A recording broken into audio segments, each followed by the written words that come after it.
할렐루야. 오늘 참 복된 날입니다. 그러시죠? 예. 복된 날, 복된 자리에서 복된 분 만나뵙게 돼서 너무 감사합니다. 자, 우리 주위에 계신 분들 한번 이렇게 축복하시겠습니다. 복된 분 만나뵙게 돼서 너무 감사합니다. 자, 우리 정말 축복하시겠습니다.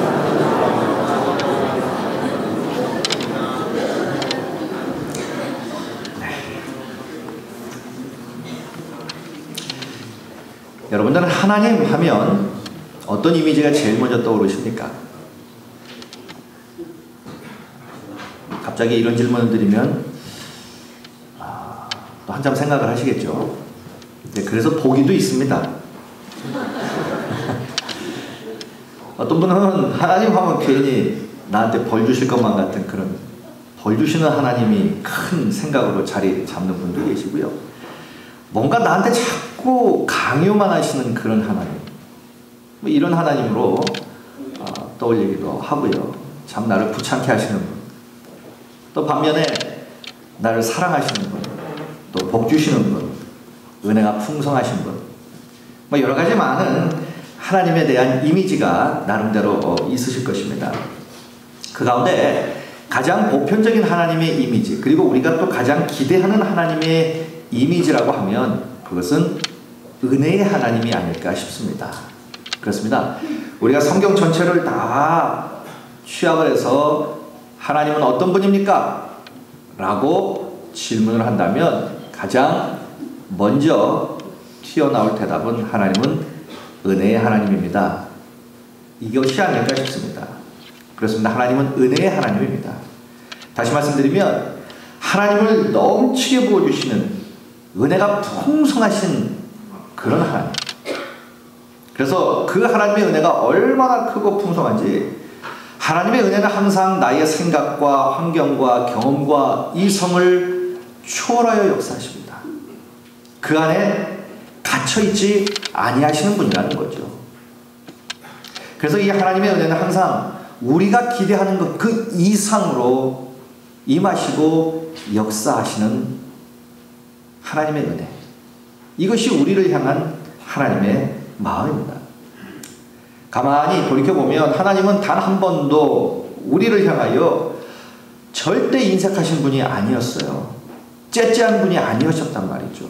항상 풍성하신 분이었고 항상 부어주시되 넘치게 부어주시는 분이 바로 우리의 하나님이었어요. 그 하나님의 은혜를 지금까지 우리는 먹고 받고 누리고 살아오고 있습니다. 그래서 우리는 늘 하나님이 감사한 거죠. 자, 그렇다면 이 하나님의 은혜는 그럼 무엇일까? 단편적으로 우리가 풀어서 설명을 한다면 신학자들은 이렇게 얘기합니다. 은혜라고 하는 것은 아무 자격도 없는 죄인들에게 넘치는 축복을 베푸시는 하나님의 선하심. 또 다른 신학자는 이렇게 또 말합니다. 자격 없는 죄인들의 삶 속에서 주권적으로 역사하시는 거룩하신 하나님의 너그럽고 관대하신 사역, 이것이 은혜다. 풀어서 설명하면 그렇다는 거죠. 자, 그렇다면 이러한 하나님의 은혜가 오늘 본문에 나오는 한 여인, 이 루시라고 하는 이 여인에게는 어떻게 구체적으로 나타나느냐 하는 거죠. 오늘 본문 3절을 저희들이 먼저 좀 보시겠습니다. 3절엔 이런 말씀이 있습니다. 루시 가서 베는 자를 따라 밭에서 이삭을 줍는데 우연히 엘리멜렉의 친족 보아스에게 속하는 밭에 이르렀더라. 여기서 아주 중요한 한 단어가 나옵니다. 그것은 바로 우연히라고 하는 단어입니다. 우연히. 지금 룻은 시어머니 나오미를 봉양하기 위해서 들판에 나가 이삭을 줍고자 합니다. 그래서 자신에게 은혜를 베푸는 자를 따라 가봤더니 어느 한 밭에 당도했어요. 그리고 거기서 열심히 이삭을 줍는데 우연히 자신의 시아버지였던 엘리멜렉의 친족 보아스의 밭에 이르게 된 겁니다. 이삭을 따라서 열심히 줍다 보니까 어느덧 보아스의 밭으로 가게 된 거예요. 예루살렘의 그 넓은 보리밭 가운데에 하필 이 보아스의 밭으로 들어간 겁니다. 이것을 본문은 우연히 이렇게 표현합니다. 자, 그런데 4절에 보니까 또한 중요한 한 단어가 또 나옵니다. 4절에 보니까 마침 보아스가 베들레헴에서부터 와서 베는 자들에게 이야기를 합니다.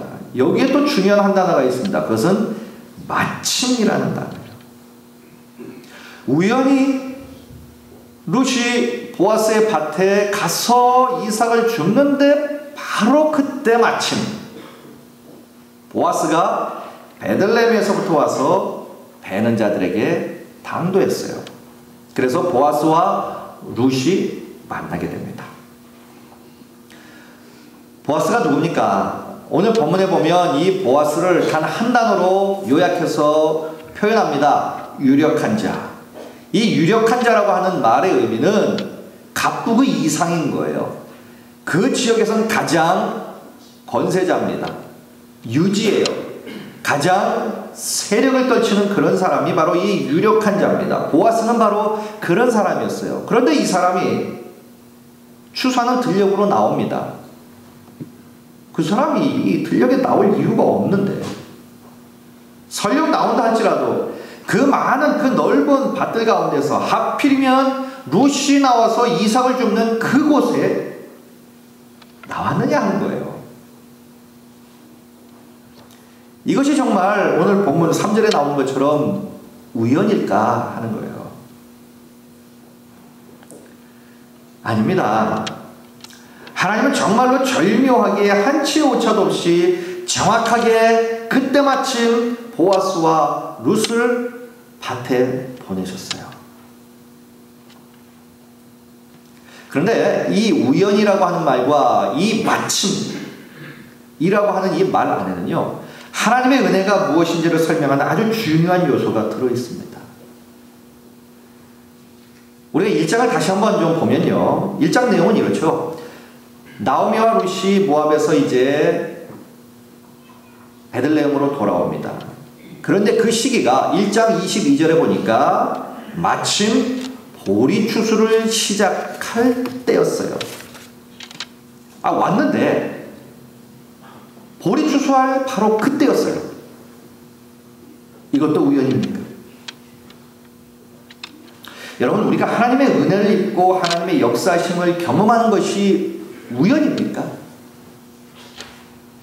사람들에게는 애써 그것을 우연이라고 치부해버리려고 하는 마음들이 있어요. 그냥 된 거지 뭘. 사람들은 우연을 말합니다. 그래서 오늘 본문에도 우연이라는 말을 사용했어요. 그렇다면 하나님에게도 우연이 있을까요? 하나님도 구원해보니까 우연히 하다 보니까 너도 구원했네, 이런 분이 있는 거예요. 하나님에게도 과연 우연이 있겠느냐. 나오미와 룻이 베들레헴으로 그냥 생각 없이 돌아와 보니 그때 마침 추수 때였다, 이렇게 생각할 수도 있습니다. 하지만 하나님은 이미 그들을 위해서 보리 추수할 때를 귀향의 때로 하나님은 삼으셨어요. 준비하고 계셨던 거예요. 자, 그러니 인간에게는 우연이겠지만 하나님에게는 그 어떤 것도 우연은 없습니다. 다 하나님의 섭리라는 거예요. 하나님의 섭리입니다. 그렇습니다. 하나님은 우리가 잘나고 똑똑하고 거룩하고 믿을만해서 우리를 사랑하시고 도와주시는 것이 아닙니다. 하나님의 복을 우리에게 부어주시는 것이 아닙니다. 하나님께서 우리에게 주시는 모든 것들은 하나님의 전적인 사랑의 표현이에요. 이것을 가리켜서 한 단어로 우리는 은혜다, 이렇게 말합니다. 이 하나님의 은혜가 지금 룻에게 임하고 있는 겁니다. 전적인 하나님의 섭리 안에서 룻은 지금 보아스를 만난 거예요. 다시 말씀드리면 룻과 보아스의 만남은 단순히 우연이 아니었어요. 우연히 가보니 마침 보아스가 와 있었다, 이게 아니라는 거예요. 그 하나님의 계획과 섭리가 있었다는 거예요. 그래서 하나님의 친히 만들어 가시는 하나님의 역사 안에서 두 사람은 만난 겁니다. 하나님은 룻을 위해서 보아스를 미리 준비해 놓으셨어요. 자, 그렇다면 우리가 여기서 한 가지 좀 주의 깊게 봐야 될 것이 있습니다. 그것은 뭐냐면요, 하나님의 섭리를 통한 하나님의 은혜를 받아 누리는 데에 우리 인간은 무엇을 해야 하느냐 하는 거예요. 구원을 위해서는 우리가 할 것은 아무것도 없습니다. 전적인 하나님이 베풀어 주시는 은혜의 선물입니다. 자, 그런데 우리가 이 땅에 살면서 구원 외에 우리가 하나님으로부터 받아 누려야 할 것들이 있다고 한다면 그 하나님의 섭리를 통해 하나님의 은혜를 우리가 경험하기 위해서는 무언가 우리 인간이 무엇을 해야 하는 것이 있겠느냐 하는 거예요. 자, 이 룻기 2장은요, 룻과 그리고 보아스가 만납니다. 그리고 그들이 서로 나누는 대화들이 나와요. 자, 그런데 룻과 보아스의 대화에서 룻이 보아스에게 하는 말 가운데에 룻이 가장 많이 빈번하게 반복해서 사용한 말이 있습니다. 그것이 2절, 10절, 13절에 나오는 말이에요. 그것이 뭐냐면 은혜라는 말이에요. 은혜. 은혜를 입으면 내게 은혜를 베푸시며 은혜 입기를 원합니다.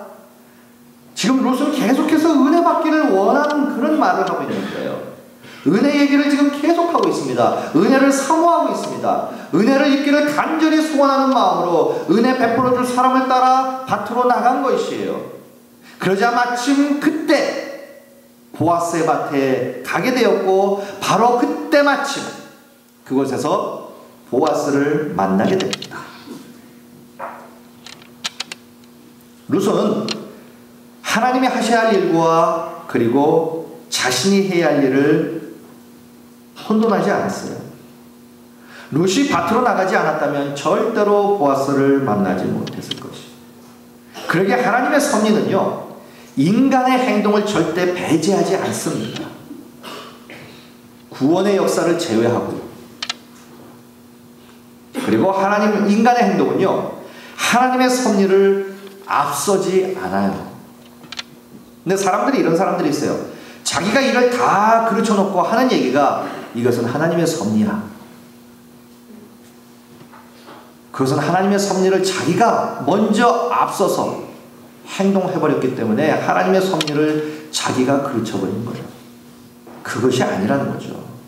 그것은 그냥 합리화일 뿐이에요.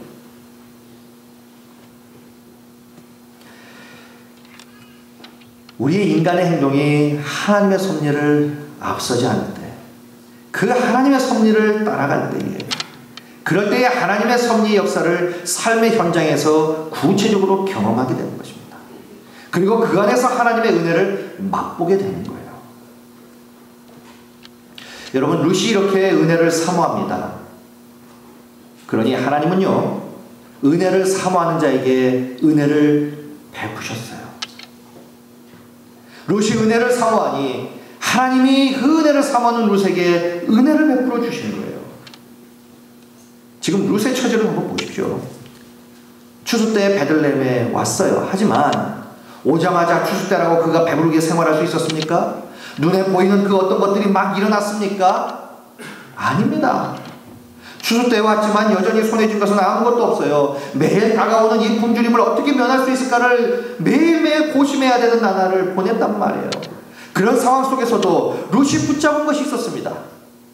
그것이 바로 은혜였던 거예요. 하나님의 은혜. 이 은혜를 붙잡고 낯선 들판에서 외간 남자들이 질비한 보리밭으로 나갑니다. 하나님은 분명 나에게 은혜를 베풀어 주실 것이다. 이 믿음 하나 붙잡고 밭으로 나간 거예요. 그러자 하나님은 때마침 그 밭에서 보아스를 만나게 하시는 그 은혜를 베풀어 주신 거예요. 다시 한번 말씀드립니다. 사랑하는 성도 여러분, 은혜는 이처럼 간절히 사모하는 자에게 주어집니다. 가만히 있으면 은혜를 입지 못해요. 은혜를 사모해야 은혜를 입습니다. 그래서 특히 곤고함이나 흉년이나 문제 앞에서 우리가 최우선적으로 해야 할 것이 있습니다. 이리 뛰고 저리 뛰기 이전에 하나님의 은혜를 먼저 우리가 간절히 사모해야 하는 것이에요. 하나님의 은혜 입기를 우리가 간절히 사모하는 것입니다. 하나님의 은혜를 따라 살기를 간절히 사모하는 것이 최우선이라는 거예요. 이럴 때 하나님은 당신의 풍성하신 은혜를 이렇게 간절히 사모하는 자에게 부어주시되 물붓듯 부어주시는 거예요. 이러한 은혜적 사고를 가지고 살아야 합니다. 이 은혜적 사고가 바로 우연히 라고 말하는 상황을 어떻게 해요? 때마침 이것으로 해석해서 그 상황을 하나님의 은혜로 보게 해주는 거예요. 우연히를 때마침으로 바꾸어서 하나님의 은혜로 만들어버리신다는 겁니다. 그럴 때 사람들은 이런 고백을 해요. 제가 은혜 받았습니다. 모든 것이 하나님의 은혜입니다. 이런 고백을 합니다. 여러분, 이처럼요, 모든 것을 하나님의 은혜로 해석하는 이 은혜적 사고, 이것을 가지고 살 때에 하나님의 은혜를 입게 되는 거예요. 그러면 내가 서 있는 이곳이 비록 보리삭을 주어야 하는 기막힌 그러한 처량한 현장이라 할지라도 그것이 은혜의 현장이 되는 것입니다. 그곳에서 때마침 하나님의 섭리의 역사를 경험하게 되는 거예요. 자, 그렇다면요, 이렇게 은혜를 사모했던 이 룻에게 그러면 하나님은 어떤 방법으로 당신의 은혜를 룻에게 베풀어 주셨느냐 하는 거죠. 다시 말씀드리면 하나님께서 룻에게 은혜를 주시되 어떠한 축복의 통로를 통해서 하나님의 은혜를 주셨느냐 하는 거예요. 오늘 본문에 보면 그 통로, 축복의 통로가 두 가지가 나옵니다. 첫째가 밭이에요. 하나님은 밭을 통해서 룻에게 은혜를 베풀어 주셨어요.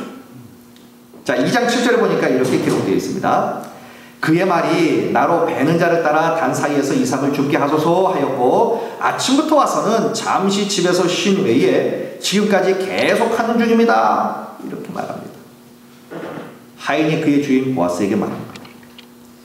지금 룻이 이삭을 죽기 위해서 갔던 이 밭은 룻 자신의 소유의 밭이 아니잖아요. 남의 밭입니다. 거기서 버려진 이삭을 주어야 합니다. 그것도 여자가요.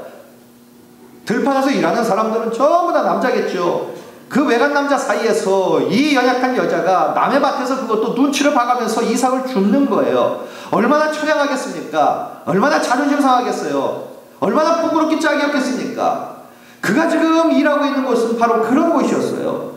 그 땅에 떨어진 그 새나 주워 먹는 그 이삭을 줍는 바로 그 밭, 그 현장은 이런 곳이었어요. 정말 처량하고 자존심 상하고 부끄럽기 짝이 없는 바로 그러한 밭이었어요. 그럼에도 불구하고 이 룻은 그 밭에서 최선을 다하고 있습니다. 아침에 와가지고 집에 잠시 가서 쉰 외에는 한시도 눈 팔지 아니하고 이삭을 계속해서 지금 줍고 있는 거예요. 열심히 일하고 있습니다. 그러자 하나님이 룻에게 그 어떤 일을 하십니다. 우연히와 때마침에 그 어떤 절묘함의 조화를 통해서 하나님은 룻과 보아스를 만나게 하세요. 그리고 서로의 마음이 통하도록 하시고 결국에는 결혼까지 하게 만듭니다. 룻은 졸지에 그 지역의 유력한 자가 되어버립니다. 사람의 눈과 시간으로 볼 때에는 우연인 것 같아요. 그러나 결코 우연이 아니라는 겁니다. 그것은 하나님의 한치 오차도 없는 구체적인 섭리와 역사 속에서 이루어진 것이에요. 섬세한 하나님의 손길 가운데에 두 사람으로 하여금 그 밭에서 만나게 하시고 은혜를 베푸신 거예요. 여러분, 지금 룻 앞에 있는 이 밭, 너무 처량하고 초라하고 자존심 상하고 한심하기 짝이 없는 그런 밭이었어요. 그러나 그 밭이 하나님께서 룻을 위해 예비해 놓으신 축복의 통로였다는 거예요. 보아스를 만나게 하시는 하나님의 축복의 현장이었다는 거죠. 두 번째 더 중요한 축복의 통로가 있습니다. 자, 지금 룻과 보아스가 밭에서 만났습니다. 사람들이 만난다고 해서 불꽃이 핍니까? 아니잖아요. 그런데 지금 보아스가 처음 만난 룻에게 자신이 할 수 있는 호의를 다 베푸는 것을 볼 수 있습니다. 그럼 처음 만난 여인에게 호의를 베푸는 이유가 도대체 무엇입니까? 2장 11절에 보면 이렇게 기록되어 있습니다. 보아스가 그에게 대답하여 이르되 내 남편이 죽은 후로 내가 시어머니에게 행한 모든 것과 내 부모와 고국을 떠나 전에 알지 못하던 백성에게로 온 일이 내게 분명히 알려졌느니라. 지금 보아스가 룻에게 한 말이죠. 보아스는 지금 밭에서 지금 룻을 처음 만났습니다. 그런데 이야기를 가만히 들어보니까 보아스는 룻에 대해서 이미 다 알고 있었어요. 룻이 시어머니에게 어떻게 행하고 있었는지, 또 어떻게 그 시어머니를 봉양하고 모시고 있었는지를 다 알고 있었단 말이에요. 그 시어머니 나오미는 늙어서 더 이상 경제적인 능력을 할 수 없는 그런 사람입니다. 그리고 가난해서 넘겨줄 유산 단 한 푼도 없는 사람이에요. 따라서 룻이 계산적인 사람이었다면 또 하나의 며느리가 있죠. 오르바. 이 여인은 계산적인 여자였어요. 그러니 자기 고향으로 그냥 가버렸어요. 시어머니를 버리고 자기 고향으로 갑니다. 만약에 룻도 이 오르바처럼 이런 계산적인 여인이었다면 바보처럼 그런 시어머니를 따라 남의 나라까지 오지 않았겠죠. 하지만 룻은 그 시어머니를 따라왔습니다. 내가 어디로 갑니까? 내가 시어머니를 평생 모셔야죠 하는 그 마음으로 낯선 땅으로 왔습니다. 그것도 남의 밭, 거기서 이삭을 줍습니다. 눈치를 봐가면서 사람들의 호의를 구걸하면서 은혜를 입어가면서 그 은혜를 이삭 줍는 걸로 지금 사용을 하고 있는 거예요. 한 톨 한 톨 새나 쪼아먹는 그 이삭을 줍습니다. 그가 그 밭에서 이삭을 줄 때 잠시 쉰 후에 한 이삭이라도 더 주려고 애를 씁니다. 그 이유가 무엇입니까? 늙은 시어머니 나오미를 극진히 봉양하기 위해서 아닙니까? 이 사실을 보아스가 다 듣고 알고 있었어요. 그런데 직접 밭에 와서 그 룻을 보고 노라니까 들은 이야기가 다 사실이었던 거예요. 시어머니를 위해서 저렇게 동분서주하며 최선을 다하여 애쓰는 모습을 보니까 이 보아스가 룻에게 호의를 베풀지 않고서는 견딜 수 없는 마음이 생겼어요. 그래서 보아스가 룻에게 극정한 호의를 베풉니다. 여러분, 지금 이 시어머니 나오미는 늙고 가난해요. 룻에게 아무런 도움이 되지 않는 시어머니예요. 어쩌면 이 젊은 여인, 이 룻의 인생의 날개를 다 꺾어버린 사람이에요. 젊은 사람 펄펄 자기가 원하는 대로 살고 싶은데 이 시어머니 때문에 그것을 하지 못하고 있는 거예요. 인생을 가로막고 있는 사람입니다. 그런데 놀라운 사실은 나오미는 룻을 위하여 하나님이 준비하신 축복의 통로였다는 거예요. 주위에 있는 사람들이 이렇게 꼬드길 수도 있겠죠. 야, 그냥 너 살고 싶은 대로 살아. 왜 그 늙은 시어머니한테 붙잡혀가지고 그렇게 네 인생, 네 청춘 다 버려. 네 고향으로 돌아가서 네 하고 싶은 대로 펄펄 자유를 찾아서 살아. 그래서 네 나라에서 재혼해도 되잖아. 그렇게 살면 되잖아. 왜 거기에 매여서 그렇게 사는 거야? 주위에선 이런 이야기도 있겠죠. 그런데 룻은 이 시어머니를 끝까지 책임지고 봉양합니다. 인생의 짐인지도 몰라요. 어쩌면 룻도 사람인지라 힘든 생각이 안 들겠습니까? 인생의 짐이 아니겠어요? 그럼에도 불구하고 시어머니인지라 하나님이 맺어주신 처륜인지라 그가 그 시어머니를 극진히 봉양합니다.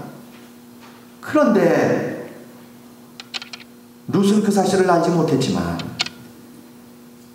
룻은 모든 것이 다 우연인 줄 알았지만 하나님은 모든 것이 룻을 위하여 계획해 놓으신 하나님의 철저하신 섭리 가운데 일하시고 계셨어요. 그래서 그 나오미조차도 룻을 위하여 하나님이 준비하신 축복의 통로였다는 거예요. 하나님은 룻을 축복하기 위해서 늙고 이 거추장스러운 진 같은 시어머니를 곁에 두셨어요. 그리고 룻을 위한 축복의 통로로 사용하신 거예요. 사랑하는 성도 여러분, 지금 내가 처한 밭, 새벽터, 삶의 현장이 내가 생각해도 너무 기가 막힙니까?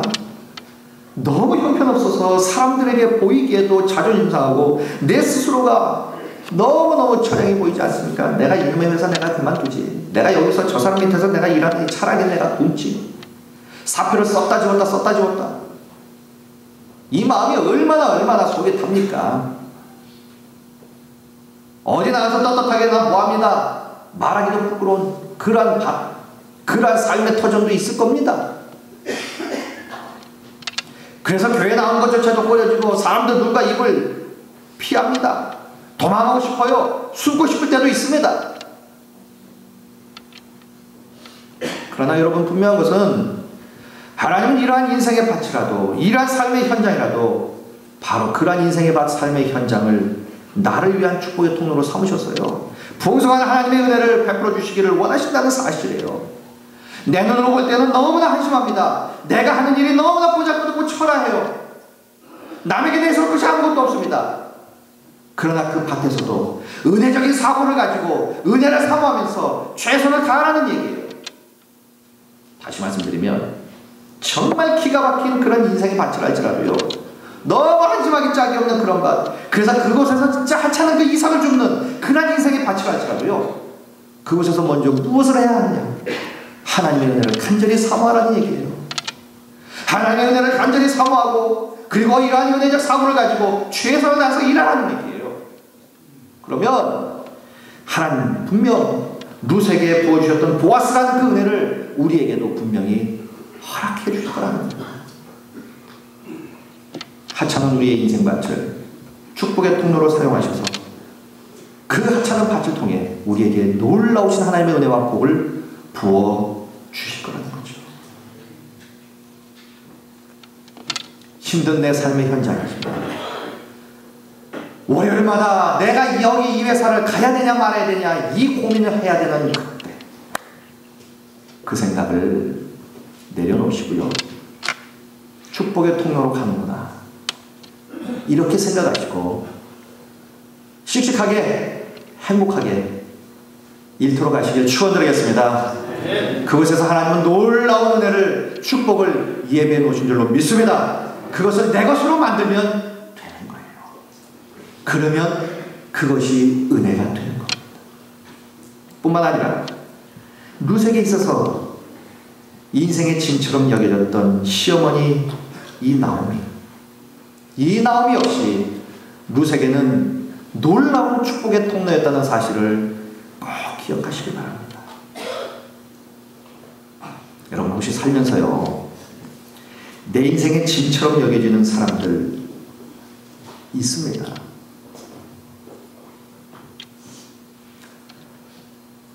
부모님이 짐일 수 있어요.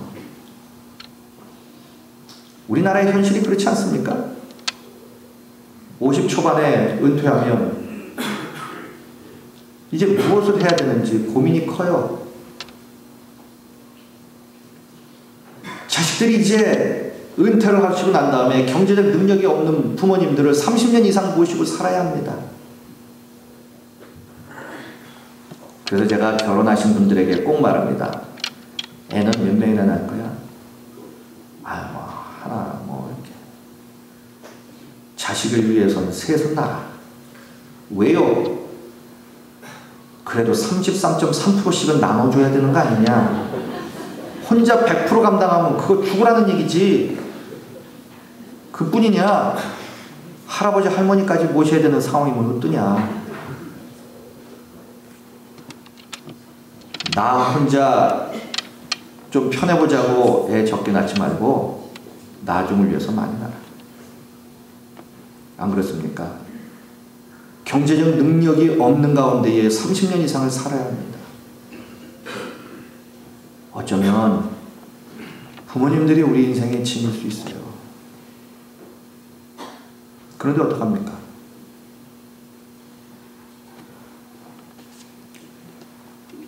그것을 짐이라고 생각하지 마시라는 거예요. 오늘 이 자리에 계시는 며느리 여러분, 시부모님들을 짐으로 여기지 마십시오. 힘들게 하는 시부모라 할지라도 은혜적 사고를 가지고 우리 하나님이 나에게 축복하기 위해서 축복의 통로를 바로 옆에 두었구나. 이렇게 생각하시면 은혜인 거예요. 시부모 여러분, 며느리 그렇게 그냥 닥달하지 마십시오. 시부모가 어떤 존재인지, 시집살이가 어떤 건지 나를 통하여 샘플로 보여주실 필요는 없습니다. TV를 틀어보면 수없이 많이 나와요. 며느리가 생각하기에 야, 예수 믿는 우리 시부모가 왜 저러냐. 그래도 기대하고 신앙생활 잘 하시는 우리 시부모님이어서 참 존경하고 그런 마음을 가졌는데 그 환상이 깨지지 않았으면 좋겠습니다. 시집살이하고 신앙생활은 달라. 이렇게 말씀하시도 말고요. 며느리들이 그렇게 생각하지 않도록 했으면 좋겠습니다. 정말 철없는 며느리라 할지라도, 그래서 정말 시부모를 속삭이는 며느리라 할지라도, 말이 안 통하는 며느리라 할지라도 야, 그래 쟤를 축복의 통로로 내 옆에 두었구나 생각하시면 은혜인 거예요. 때로는 남편이 짐일 수도 있고 아내가 짐일 수도 있어요. 남편들이 아침에 야단 맞는 이유, 눈 떴다고 야단 맞는 이런 세상 제발 그러지 마시고요. 짐으로 생각하지 마시고요. 은혜로 보십시오. 하나님이 나에게 축복의 통로로 주신 은혜로 보시라는 거예요. 그러면 다 은혜가 됩니다. 돈 때문에 치고받고 싸우는 일가친척, 이가 갈리죠. 도대체 생각만 하면 분이 풀려가지고 분이 나가지고 도대체가 힘들어서 못 삽니다. 그런 분들마저도 은혜로 보십시오. 은혜로 보세요. 직장 나가면 직장 상사, 동료, 심지어 요즘 부하 직원들이 얼마나 똑똑한지 날 잡아먹으려고 해요. 은혜로 보십시오. 함께 신앙생활하는 우리 성도님들, 이러니 저러니 이것저것 그러지 마시고요. 은혜로 보십시오. 박 목사같이 은혜로 봐주십시오. 그러면 다 은혜가 됩니다. 사람 때문에 마음에 큰 부담 갖고 스트레스 받고 소화도 안 되고 화가 나고 벗어나고 싶고, 그래도 은혜적 사고를 가지고 그들을 보시라는 거예요. 그들은 내 인생의 짐이 아니라 하나님이 나를 위해서 베풀어 주실 넘치는 복을 실어 나를 그러한 축복의 통로라고 은혜 안에서 그들을 해석하시라는 거예요. 인생의 짐 같은 그들이 나를 위한 축복의 통로라는 사실을 꼭 기억하시고요. 하나님이 그들을 통해 나에게 복 주시는구나, 이렇게 생각하시라는 거예요. 이것이 은혜적 사고입니다. 이 은혜적 사고로 보면 진짜 모든 것이 다 은혜가 됩니다. 은혜로 보면 오늘 설교 제목처럼 모든 것이 다 축복이 되어버리는 거예요. 그리고 진짜 하나님의 은혜와 축복을 넘치게 받아들일 수 있게 되는 겁니다. 여러분, 이제부터는요, 내가 일하는 그 인생 밭에 대해서 열등감 갖지 마십시오. 또 내 인생의 짐 같은 사람들이 내 주위에서 나를 힘들게 한다 하더라도, 또한 그들이 나에게 전혀 도움이 되지 않는다 하더라도 그들을 함부로 대하지 마십시오. 그들과 적대적인 관계를 갖지 마시라는 거예요.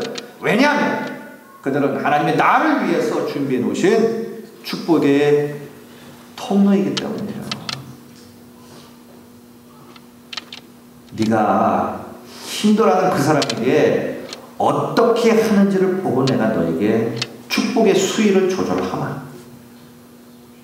우리 주님은 말씀하셨어요. 소자에게 냉수 한 그릇이라도 준 것이 곧 나에게 한 것이다. 알지 못하는 그 소자에게 냉수한 그릇 준 것이 우리 주님께 한 것이라고 하면, 우리 하나님께서 우리에게 주신 부모님, 우리의 남편, 아내, 자식, 일가, 친척, 천국까지 같이 가야 될 우리의 성도님들, 그 많은 사람들 가운데서 그 직장을 만나게 하시고 거기서 같이 일하는 그 사람들, 그 많은 동네에서, 이 한 동네에서 같이 사는 사람들,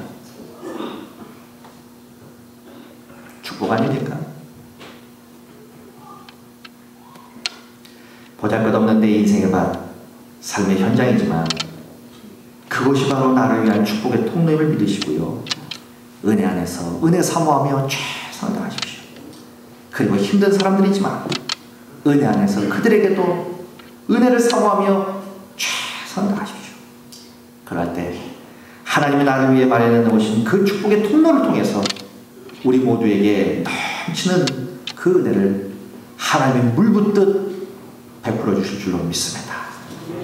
사는 성도 여러분, 그 은혜 넘치게 받아 누리시고요, 그래서 은혜 위에 은혜를 더하는 삶, 복에 복을 더하는 삶이 우리의 평생의 삶이 되시기를 주님의 이름으로 간절히 축원드리겠습니다.